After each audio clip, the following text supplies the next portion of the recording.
یہ پیچھے جو برمک خاندان ہے اس کے بارے میں بات ہو رہی تھی. تو یحییٰ بن خالد، یحییٰ برمکی ہے، برمک خاندان کا یحییٰ ہے، اس نے ہارون کی تعلیم و تربیت کی تھی. تو یحییٰ برمکی، صحیح ہے، خالد کا بیٹا خالد، جس نے سب سے پہلے برمک خاندان کو حکومت میں ڈالا تھا، داخل کیا تھا. خالد نام تھا، پھر وہ فوت ہو گیا. اس کے بعد یحییٰ جو کہ مہدی کا اتالیق بنا تھا، تو مہدی نے اپنے بیٹے ہارون کو اس کی تربیت کے لیے یحییٰ کو دیا تھا. چلیں جی، پڑھیے آگے. سر آگے یہ آ رہا ہے نا، فضل اور ہارون جو تھے بھائی تھے، یہ دونوں دو شریک بھائی بنا دیے تھے نا فضل اور ہارون کو. جی جی. اچھا، فضل کا ذکر سر آگے آئے گا، فضل کا. نہیں، فضل یحییٰ برمکی کا بیٹا تھا نا. ٹھیک ہو گیا، ٹھیک ہو گیا، جی جی جی جی. اور ہارون جو تھا وہ عباسی خاندان کا تھا، لیکن دونوں دودھ شریک بھائی تھے. دونوں کی ایک ہی عورت کا دودھ پیا تھا دونوں نے. صحیح صحیح. آگے تو پھر یا پہلے خالد اور خلیفہ آئے گا. جی. السلام علیکم. پہلے یہ بچوں کو ماں باپ اپنے بجائے دوسروں کو تربیت کو کیوں دیا کرتے تھے؟ دیکھیں، بادشاہت میں ایسے ہی ہوتا ہے. اچھا، جی جی. حضور صلی اللہ علیہ وسلم کو بھی جیسے دیا تو ایسے آ کے لے جاتے تھے گاؤں کے لوگ کہ وہاں اچھی صحت ہوگی اور یہ ہوگا، لیکن تربیت کا وہی ٹائم تو ہوتا ہے شروع کا، تو وہ کسی کو بھی دے دیتے تھے پہلے. جی، ذرا دیر نہیں رکھتے، ایک 1.5 سال ہی رکھتے ہیں، زیادہ دیر نہیں رکھتے. نہیں، کئی لوگ تو 4-5 سال دودھ کا پلانے کا جو ہوتا ہے 2 سال کا وہ تو پورا دیتے ہیں. اس کے علاوہ بھی پرورش کے لیے 5-6 سال تک رہتے ہیں. جی، بس وہ گاؤں میں ذرا بکریاں چرانا مشقت، ٹریننگ کے لیے بھیجتے تھے وہاں پہ. جی، اور لغت بھی کہتے تھے وہاں پہ ان کی عربک فصیح ہوتی تھی. جی جی، بالکل ایسے ہی.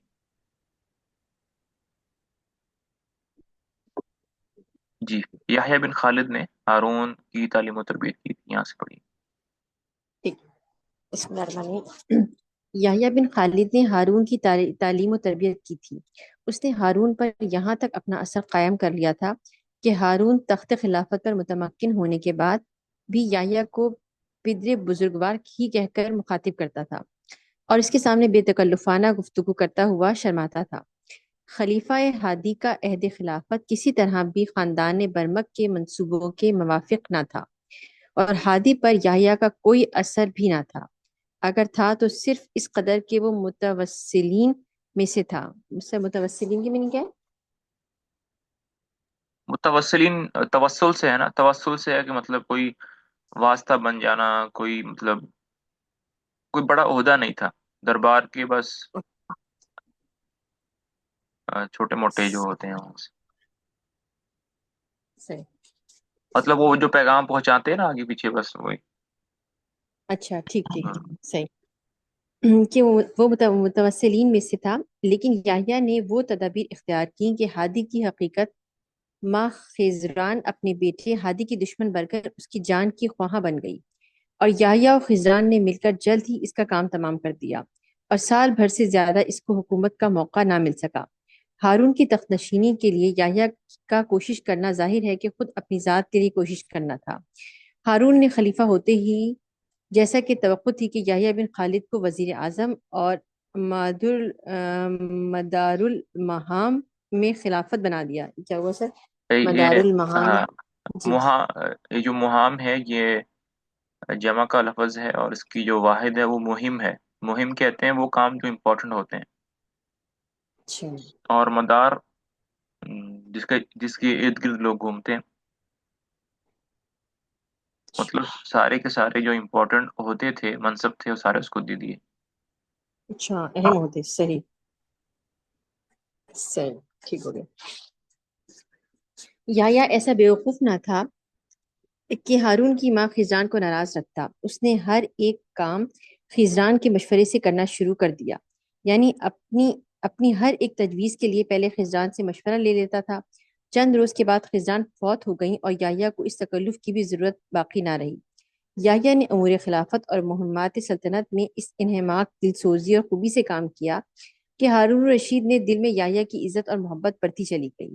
یحییٰ نے یہ بھی احتیاط رکھی کہ ہارون کی آزاد مرضی اور دلی خواہش میں کسی مقام پر بھی یحییٰ کا اختیار سد راست محسوس نہ ہونے پائے۔ یہ معلوم ہوتا ہے کہ یحییٰ کا کام صرف ہارون کی خواہش اور منشا کو کامیاب بنانے کی صحیح بجا لانا اور بس، لیکن یحییٰ نے جو سب سے بڑا کام کیا وہ یہ تھا کہ اس نے غیر محسوس طریقے پر اپنے خاندان والوں، اپنے بھائیوں، بھتیجوں اور اپنے ہم خیال ایرانیوں کو ذمہ داری کے عہدوں، اہم ولایتوں کی حکومتوں، فوجوں کی سرداریوں پر معمور و مقرر کرنا شروع کر دیا۔ سر یہ تو ہمارے کچھ پاکستان کے حالات بھی لگ رہے ہیں۔ اور اپنے بیٹوں فضل اور جعفر وغیرہ کو اس نے ہارون الرشید کا بھائی ہی بنا دیا۔ ہارون بھی یحییٰ کے بیٹوں کو اپنا بھائی کہتا اور انہیں سب سے زیادہ اپنا عزیز و رفیق جانتا تھا۔ اپنے بیٹوں کو ہارون نے فضل اور جعفر کی عتالیقی میں دے دیا تھا۔ سن 174 ہجری میں جبکہ یحییٰ بوڑھا اور ضعیف ہو گیا تھا، ہارون نے اس کے بیٹے فضل کو مہمات وزارات میں اس کا مددگار و شریک بنایا تھا۔ جب یحییٰ بن عبداللہ نے سن 176 ہجری میں دلیم میں خروج کیا تو فضل بن یحییٰ ہی نے اس مہم ہاں، کو یہ دیلم ہے، دیلم۔ دیلم، اچھا اوکے، دیلم ٹھیک ہے۔ فضل بن یحییٰ نے ہی اس مہم کو طے کیا اور یحییٰ بن عبداللہ کے لیے جاگیر مقرر کرائی۔ چند روز کے بعد ہارون نے یحییٰ بن عبداللہ کو جعفر بن یحییٰ کے سپرد کیا کہ اپنے پاس نظر بند رکھو۔ فضل کو ہارون نے سن 178 ہجری میں خراسان، تبرستان، رئی اور ہمدان کا گورنر بھی بنا دیا تھا۔ فضل بن یحییٰ کو ہارون نے اپنے بیٹے امین کا عتالیق بنایا تھا۔ یحییٰ نے اپنی گورنری خراسان کے زمانے میں 5 لاکھ ایرانیوں کی ایک نہایت زبردست اور آراستہ فوج تیار کی، مگر ایک ہی سال کے بعد 179 ہجری میں ہارون نے اس کو خراسان سے بلا کر مستقل وزیر اعظم بنا دیا۔ مگر یحییٰ سے اہم معاملات میں ضرور مشورہ لیا جاتا تھا، لیکن وہ بھی بدستور محمد سلطنت میں دخیل رہا۔ یحییٰ کا دوسرا بیٹا جعفر ہارون الرشید کا مصاحب خاص اور نہایت ہی بے تکلف دوست تھا۔ ہارون سفر و حضر میں اس کو ہمیشہ اپنے ساتھ رکھتا تھا۔ جعفر نہایت خوش مزاج سریقہ شعور تھا۔ سن 176 ہجری میں جعفر کو محلات شاہی کی دروغگی کے علاوہ ملک مصر کی گورنری بھی عطا ہوئی تھی۔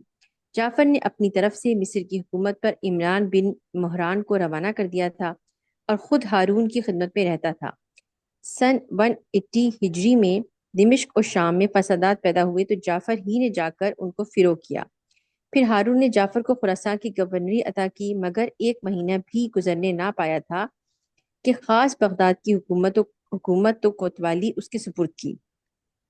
جعفر نے یہ کام ہرثمہ بن اعین کے سپرد کیا اور خود بدستور ہارون الرشید کا مصاحب رہا۔ ہارون الرشید نے یحییٰ بن خالد کو بلا کر کہا کہ آپ فضل سے کہہ دیں کہ وہ قلمدان وزارت جعفر کے سپرد کر دیں، مگر مجھ کو فضل سے یہ کہتے ہوئے شرم آتی ہے کہ وہ وزارات کا کام جعفر کو سپرد کر دیں۔ چنانچہ یحییٰ نے فضل سے ہارون کا منشا ظاہر کیا اور جعفر وزیر اعظم ہو گیا۔ اس بات سے بخوبی اندازہ ہو سکتا ہے کہ اس خاندان کا ہارون پر کسی قدر قوی اثر تھا۔ جعفر بن یحییٰ نے اپنے عہد وزارات میں سلطنت کے تمام عہدوں اور تمام صیغوں پر اس طرح تسلط جما لیا کہ حقیقتاً وہی سلطنت کا مالک اور اصل فرما روا سمجھا جانے لگا۔ بغداد کی تمام پولیس، بغداد کے تمام بڑے بڑے محلات سب اس کے قبضے میں تھی۔ ولایتوں کے عامل، صوبوں کے گورنر، فوج کے افسر سبھی اس کے آوردے تھے۔ خزانے کا وہی مالک و مہتمم تھا، حتیٰ کہ ضرورت کے وقت ہارون رشید کو جعفر ہی سے روپیہ مانگنا پڑتا تھا۔ یحییٰ بن خالد کے اور بھی کئی بیٹے تھے جو بڑی بڑی فوجوں کے افسر تھے۔ اپنے ان اختیارات اور اقتدار سے یحییٰ اور اس کے بیٹوں نے نہایت خوبی کے ساتھ فائدہ اٹھایا، یعنی انہوں نے بڑی بڑی جاگیریں، وظیفوں کی آمدنی کے علاوہ خزانہ سلطنت کے روپے کو بھی سخاوت اور داد و دہش میں بے درے خرچ کیا، جس کا نتیجہ یہ ہوا کہ اس کی سخاوت حاتم کی طرح مشہور ہو گئی۔ کوئی شخص ایسا نہ تھا جو خاندان برمک کا مداح اور ہوا خواہ نہ ہو۔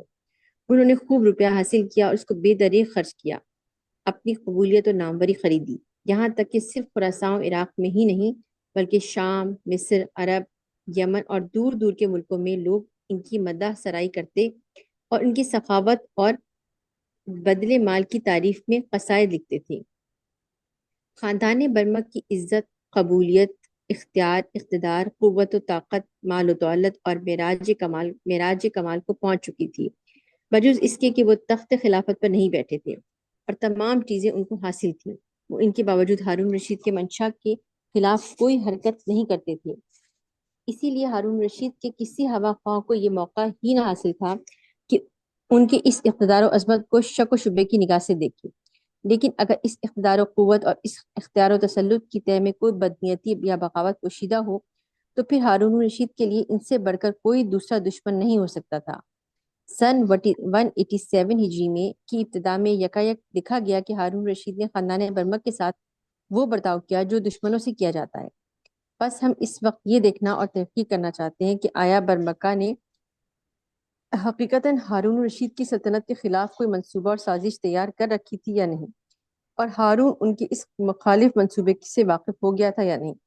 اگر واقعی برمکہ ہارون اور عباسی خلافت کے خلاف کچھ کرنا چاہتے تھے تو ہارون نے ان کے ساتھ جو آخری سلوک کیا وہ سراسر جائز اور ہر طرح مناسب تھا۔ لیکن اگر برمکہ کا ظاہر اور باطن یکساں تھا اور وہ خلوص کے ساتھ ہارون کے فرمانبردار تھے تو ہارون سے بڑھ کر کوئی ناقدر، شناس اور ظالم نہیں ہو سکتا۔ سطحی نگاہ والوں کے لیے برمکہ کی بربادی کا مسئلہ ایک عقیدہ لا یقل کیا جاتا ہے، اور انہوں نے یہ ہے آپ کے پاس کیا لکھا ہے؟ مسئلہ ایک عقدہ ہے نا؟ نہیں، عقدہ تو نہیں لکھا ہوا یہ سر، یہ لکھا ہوا ہے عقیدہ بربادی کا مسئلہ ایک عقیدہ ہاں، عقیدہ نہیں، یہ عقدہ ہے، عین قاف دال تا۔ کیا میرے پاس عقیدہ لکھا لا، ہوا ہے عقدہ، ہاں، عقدہ لا ینحل، ینحل ہے یہ۔ لا ینحل، اچھا ہاں، عقدہ کہتے ہیں نوٹ کو، یہ جو گانٹ ہم لگاتے ہیں نا، اچھا اچھا اچھا، نوٹ، اوکے، صحیح اور ینحل ہوتا ہے کھلنا۔ یہ ایک ایسی صحیح گانٹ تھی جو کھل نہیں سکتی تھی، مطلب ایسا وہ پیچیدہ مسئلہ تھا جو کبھی ظاہر نہیں ہو سکتا تھا۔ صحیح۔ عقیدۃ ینحل لا ینحل کیا جاتا ہے۔ انہوں نے چانڈو خانے کی بے سر و پا باتوں کو چانڈو خانے، اور پتہ نہیں کیا ہے دیکھیں یہ کسی، شاید۔ اچھا، انہوں نے چانڈو خانے کی بے سر و پا باتوں کو اس عقدۂ دشوار کے حل کرنے کے لیے ذریعہ بنا کر حقیقت کا جامہ پہنا دیا ہے۔ یہاں تک پڑھیں نادر گے، شاہ، اچھا، یا جی جی ایک الگ سے ٹاپک ہے۔ یہ جو برامکا اور عباسی خاندان کی آپس میں دشمنی سٹارٹ ہوئی ہے، اس کا ذکر ہی نہیں کیا انہوں نے، کیسے سٹارٹ ہوئی، میں بھی آگے چل کر آئے۔ حس میں ہوا یہ تھا کہ جو یحییٰ برمکی کا بیٹا تھا جعفر، جو کہ وزیر اعظم بنا ہوا تھا، اس نے ایک آدمی کو جیل کے اندر ڈالا ہوا تھا جس کا نام بھی یحییٰ ہی تھا، ٹھیک ہے، اور وہ خلیفہ ہارون رشید کا دشمن تھا۔ تو جعفر برمکی نے اس کو اپنا دوست بنا لیا، اور وہ ساری ساری رات بیٹھ کے آپس میں گپے لگاتے تھے، مطلب جب سب لوگ سو جاتے تھے تو وہ اس کو جیل سے نکالتا، اپنے محل میں لے جاتا اور ساری رات وہاں باتیں کرتے، اور فجر کی نماز سے پہلے پہلے اس کو واپس جیل میں بھیج دیتا۔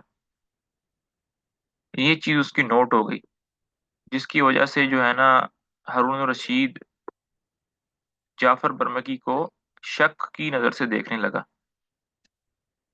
پھر ایسا ایسا دن گزرتے گئے تو جعفر نے اس یحییٰ کو جیل سے فرار کروا دیا، جو کہ موسٹ وانٹڈ آدمی تھا ہارون رشید کا۔ یہاں سے پھر ان کی جو دشمنی ہے، شک جو ہے وہ یقین میں بدلنے لگا، اور آہستہ آہستہ آہستہ آہستہ اس کو جیل میں ڈلوایا۔ پھر تحقیق شروع ہوئی تو اور بھی بہت ساری چیزیں کھلیں کہ برمکہ خاندان نے شاہی خزانے سے اپنے لیے محل بنائے ہیں، یہ کیا ہے وہ کیا ہے۔ جب اس طرح کی بہت ساری ان کی بے ایمانیاں ظاہر ہونا شروع ہو گئیں، پتہ چل گئیں، پکڑی گئیں، تو پھر ان کو جیل میں ڈلوا دیا، اور پھر جعفر کو تو قتل کروا دیا تھا، باقی کو جو ہے نا وہ کافی دیر کے بعد چھوڑ دیا تھا۔ اس طرح برمکہ خاندان جو ہے وہ الگ ہو گیا عباسی خاندان سے۔ اچھا سر، یہ آگے پھر آئے گا، یہاں پہ ابھی شروع میں تو نہیں لگ رہا آیا ہوا، میں بھی کسی اور شاید بک میں آئے گی؟ اچھا، جی جی جی، میں بھی آگے آئے چل کے شاید۔ صحیح صحیح، ٹھیک ہے سر، ابھی نیکسٹ ٹاپک ہے نادر شاہ ہندوستان میں، تو یہ انشاءاللہ کل پڑھیں گے۔ انشاءاللہ۔ السلام علیکم ورحمۃ اللہ وبرکاتہ۔